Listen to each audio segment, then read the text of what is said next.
over 2 years since we hit the road full-time in our RV, and if you're new around here, I'm Victoria. I'm Craig, and today we're going to tell you about some spots you can park your RV overnight for free.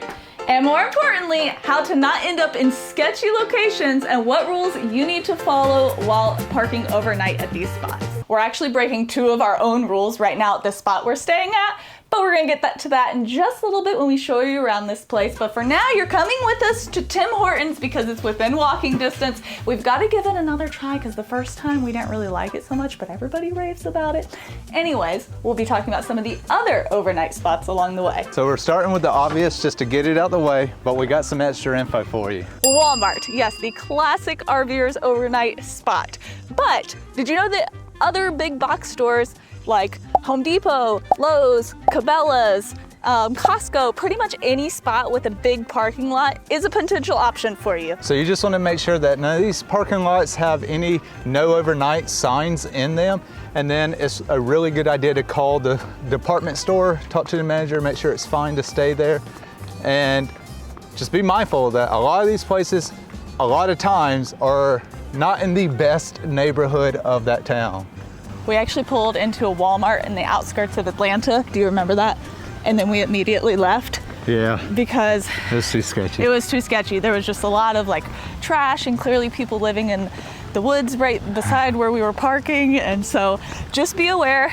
I recommend Walmarts or Home Depots or whatever that are in small towns along the interstate that are not like big cities. Those much better. Well, apparently the Tim Hortons was supposed to be right there.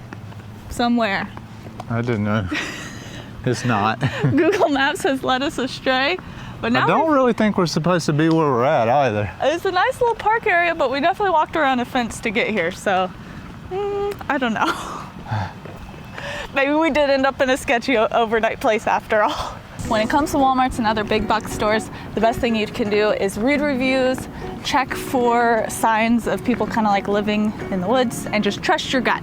Walmarts off the interstate in small towns though have served us well though. Besides the one time we stayed at this one that would have been nice and quiet except for we were parked by a bank that had a recording going off all night long. Flashback.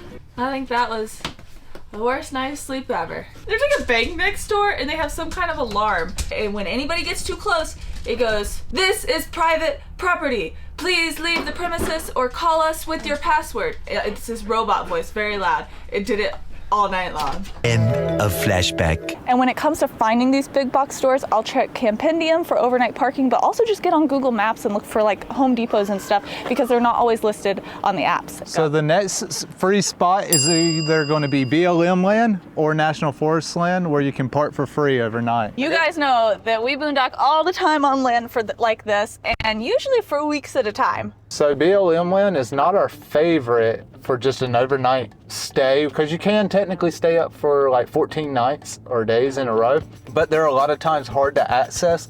So it just a lot of times makes it not worth it for a single overnight. And if you do find a spot that's not down a long bumpy dirt road and it's right off the highway near a city, that is another potentially sketchy spot. You're just gonna wanna take a look around and see if it looks like people have been living there for, months at a time or something like that. And if so, maybe skip that one. Also check reviews. Reviews are great at telling if a spot's sketchy or not. And at the end of this video, I'm gonna go through some of our favorite websites and apps where we do find these spots, read reviews and all that stuff, so stick around. And if it's not obvious, we're in the truck now on the way to get Tim Hortons at an open Tim Hortons. Hopefully, fingers crossed, because I guess we could strike out again. Yeah, that one didn't exist, I don't think. No, it just wasn't there. I don't know, Google Maps. Okay, it looks like this one exists. Thank goodness. Lucky day, lucky day. So one you may not be familiar with is county or city parks. Sometimes they'll have parking spots for RVs. You may have to pay, but they are really nice for like a single overnight because a lot of times you can only stay up to like 3 days. Lots of times they even have hookups, and sometimes the hookups are free too. So you just have to check. Great option, though, for an overnight. We actually stayed several nights at a county park in Texas one time. You remember? Where you froze to death and you had to redo the underbelly on the old RV. Oh, that was miserable. But the spot itself was actually really nice. We were right on the water and it was totally free, and all we had to do was call the county parks person. They emailed us a permit and it was super easy. The freezing cold and our RV falling apart tainted the experience slightly, but the spot was really pretty. yes.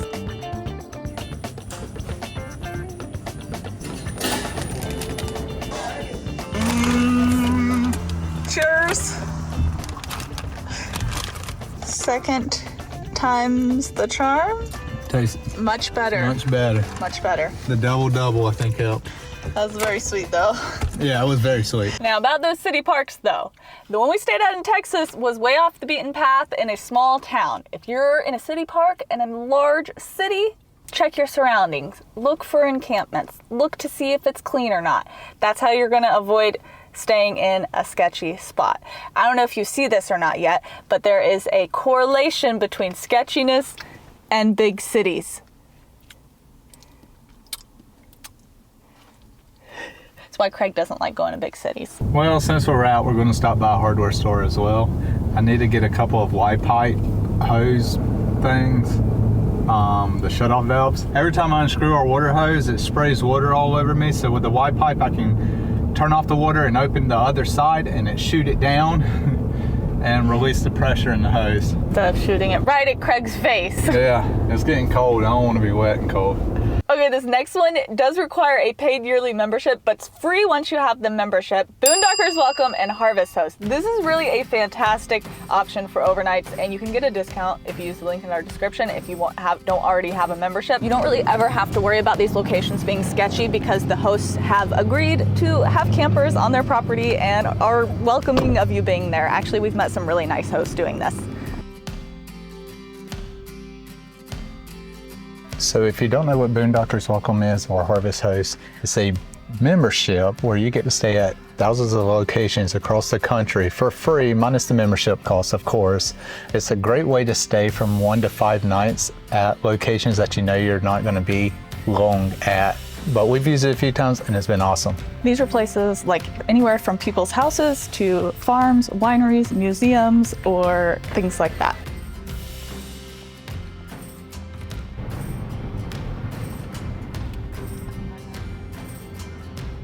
And our home for the night, a casino parking lot.